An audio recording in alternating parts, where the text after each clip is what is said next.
Okay, you guys, what's up? What's up? Welcome back to my channel, guys. It's me, Liz, not Lizzie. I'm very excited to be sharing this video with you guys. This is the Q&A that I posted about a couple of days ago on my social media. A lot of you have brought in some good questions, so I'm going to be answering all of those questions here today. And to go along with all of this, I'm kind of going to be doing like a little mukbang. So I got some Chipotle. I got the burrito bowl with cauliflower rice. And I've already had it before, so it's not like I'm trying it for the first time, but you catch my drift. Pork. Hopefully I picked out the right one. I got baby one too. Yeah, it's mine. Ew. Delicioso. I got cauliflower rice, half chicken, half barbacoa, medium mild salsa, cheese, guac, and lettuce.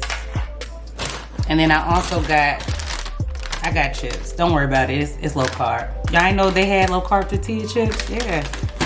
I'm just playing. Don't worry about it. This is my treat. Before we get into anything though, pause for a second. I need everyone to go ahead and like this video. Go ahead and subscribe to my channel if you haven't done so already. Leave a comment. I love hearing from you guys. I love keeping up with the conversation about keto and just anything pertaining to my video. So before we do that, go ahead and subscribe if you haven't already. I'll give you time to go ahead and do that.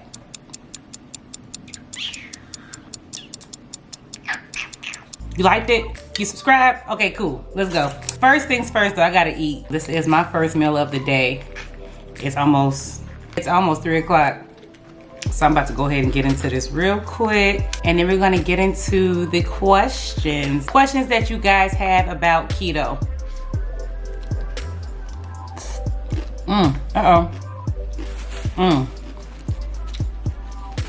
I'm already making a mess.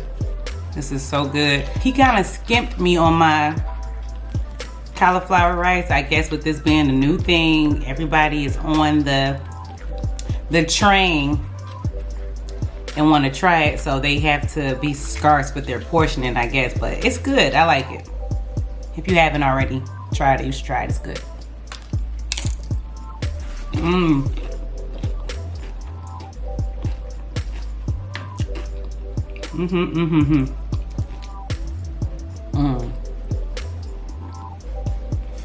This is so good.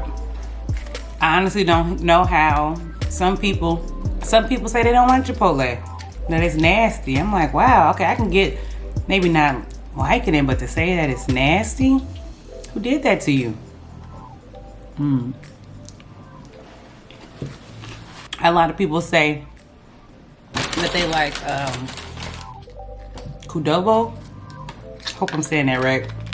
They say they like them. No, not Kudobo. Moe's. They say they like Moe's better. I haven't had Moe's. If y'all had Moe's before and Chipotle, let me know in the comments which one you think is better.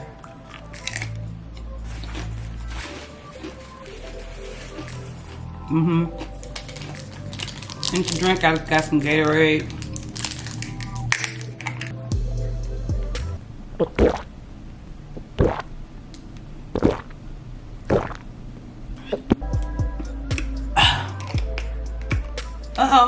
Didn't get my smack right. There we go. All right, cool. So I'm gonna keep eating, but I also want to go ahead and get into the questioning. I first want to thank everybody who put in questions and participating in this and helping make this video. I hope that it is informative, and if I missed anything during this, comment section is always open, so just go ahead and put any extra questions in there that I might have missed or something that you need more clarity on. Just put it in the comment section below and I will just address it individually. Okay, so the first question, can you cook for me too? CJ got it too good. That's funny. Actually, the person who put this question, they already know how to cook. They've been posting their meals and stuff anyway. So you already got that in the bag. So don't even do that. I should be asking, can you cook for me? Okay. Next question. Where do I start? So this is a question that I'm sure a lot of people probably have. Going into keto, it can be a little bit confusing or overwhelming with the amount of information that's out there and everything like that. So I'm looking at my phone. I already wrote like some notes. So if I miss something, I'm just going to refer to this. But I have a whole video on it. If you haven't seen it, I will make sure I'll put the link for that video in the description box below. I did I think it was a 3-part series of like informative information regarding keto, and a lot of that had like how do you start and all that stuff is in that. So I'll put that video below, but just to go ahead and answer it for the sake of the video. So given that I'm assuming you've already made your mind up that you want to do keto, that you've done your research, that you know what it is, and that you're ready to go, I always suggest that the first thing that you should do after that is making a grocery list. So a part of that will also mean cleaning out anything in your house that has carbs or anything that's not keto approved. So just go ahead and just do like a clean sweep. Get rid of all of those foods that might tempt you. Get rid of it all. And then start with your grocery list. So if you need help with knowing what to eat on keto and what's keto approved, Pinterest is a big favorite app of mine that I use, and I will start there. So you can just literally go to Pinterest and put in keto grocery list, and then they'll give you a breakdown of some of the things that you can eat on keto, or a lot of things you can eat on keto. And then from that list, you want to plan your meals. So once you got the good idea of what the keto approved foods are from that list, go ahead and see if you can plan out your, the next week of meals given the items that's on that list. So just kind of preparing yourself to start the diet by being proactive, or being as proactive as possible.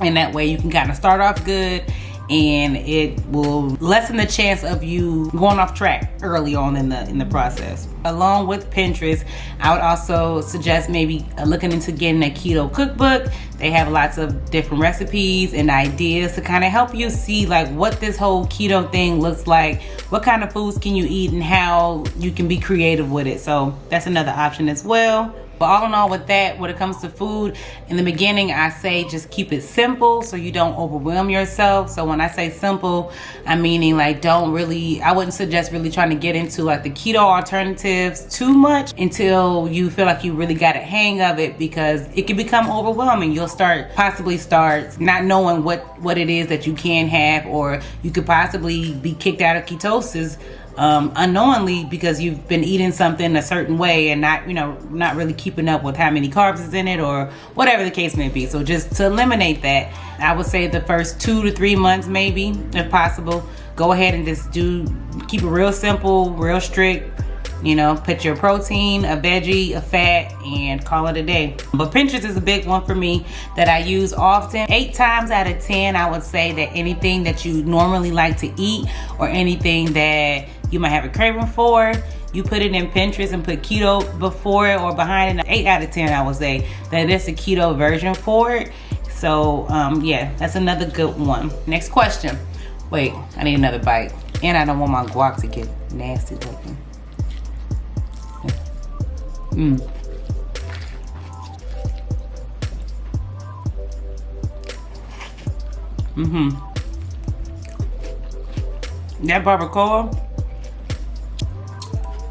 That barbacoa hit. Okay, next question.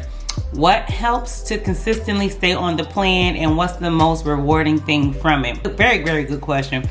So kind of hit on it a little bit. Planning out your meals and knowing what you can eat, and after doing that and becoming comfortable with it, exploring your options and being more creative with your meals, I would say those are some of the things that helps me personally stay consistent with the diet. Because doing that, you'll see early on that it's not like your typical diet. You're not eating the type of things that you would normally have to eat, or you're not giving up some of the things that you would have to give up.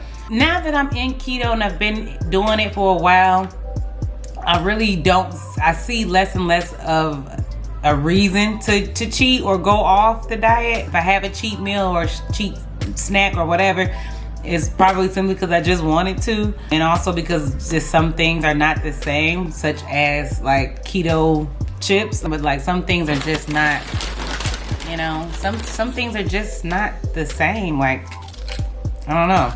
You catch my drift? So that's that's why I do the things that I do. It's also because I'm mostly, well, I'm at my goal weight for keto, but I am going to be doing like another, I want to see if I can do another 10 so I can see if I can get my overall goal. I had a goal weight for keto, but I have an overall goal weight that I've had for years now, just to, you know, just to see if I can get to it no matter what diet I was on. Apparently keto is the way to go. So that's why I do what I do sometimes. The most rewarding thing outside of the obvious weight loss is the mindset change. I've told a lot of other people before too that keto has definitely changed like my whole outlook on diet, on carbs, on like sugar, and like what these things do to your body. In the beginning, it was very hard to wrap my head around it. Like, wait, I gotta eat fat to lose fat? How that work? I don't know, but it does. So yeah, I think that's the most rewarding thing from it, is that I have a completely different mindset to where whenever I lay keto down, or if I lay keto down, I can still have that knowledge of what it is that I'm eating and what that will do to my body. So I think in the long run, knowledge is the most rewarding thing from keto, because you learn so much about dieting and food, and just about your body too. You learn how to give it what it needs versus just giving it what you want or what you think it wants. Like, food for me became more of a, okay, I'm eating for fuel versus I'm just eating because I'm bored or because whatever the case may be. You get me? What do you eat for breakfast? I'm tired of eating eggs. I know the struggle. A lot of people have this question too. Not liking to eat eggs, or they're allergic to eggs. There are other things that you can eat. I don't eat breakfast. I haven't ate breakfast like regularly or as a routine in a very long time. And it's because I intermittent fast, so I typically don't eat until about noon or after. At that time, I'm usually just jumping right into lunch. So I don't eat breakfast often, but if I'm having breakfast for dinner, or when I do eat breakfast, and if you don't like eggs, here are some things that I like to make and that you could probably try. French toast. So you can get you some 0-carb bread from Aldi, or I've currently been hooked on the keto bread from Mariano's. I'll put pictures of both so you can see what they look like. Keto pancakes or waffles, you make that with almond flour and stuff like that. You can Pinterest that. There's plenty of recipes on how to make those, and I usually put those with like berries or something like that. You can do a breakfast sandwich like bacon, egg, and cheese, again using the 0-carb bread, or you can use the low-carb tortilla and make like a breakfast burrito. Biscuits and gravy. Keto biscuits and gravy was something that I made a couple of times when I first started. You can make muffins, like blueberry cream cheese muffins or like cinnamon muffins. You can do shrimp and grits. Using the grits will be like the cauliflower. So you would kind of make them like you would do cauliflower mash, and just boil them and then blend them and whipping cream and cheese and season all that. Put some bacon and cheese on top. That'll be real good. Those are just some of the things that I would suggest that you can have, or you should try out. Do you portion control or calorie count? No, not anymore. When I first started, I was using my Carb Manager app a lot for that reason, like to keep up with how many calories I was eating and making sure that I was, you know, getting in as much of my macros that I was supposed to, like mainly just to make sure that I wasn't going off on my daily carb intake. But now that I kind of been in it and I kind of got an idea, I don't really use it for that. Keto is another plus about it, is the longer that you're on it, and I kind of mentioned it before, the longer you're on it, you're going to learn your body and you're going to learn how to listen to it. So for me, it's very hard to overeat on keto, because of the food that you're eating is, again, so satiating and so satisfying. So it's easy for me to eat how much I feel like I need and not overdo it, if that makes sense. Like, I don't know, my brain and my body just have like a different connection with keto. I don't know. But because of that, I feel like I don't really have to calorie count or portion control. But in the beginning, like I said, it was very helpful. So if you're just starting out and you feel like that's something that you could benefit from, definitely go for it. Use the Carb Manager app. I think in my video that I'm going to link below, I have information on the Carb Manager app as well, and how to use it and all the ins and outs about that. So make sure you check that out. All right, next question.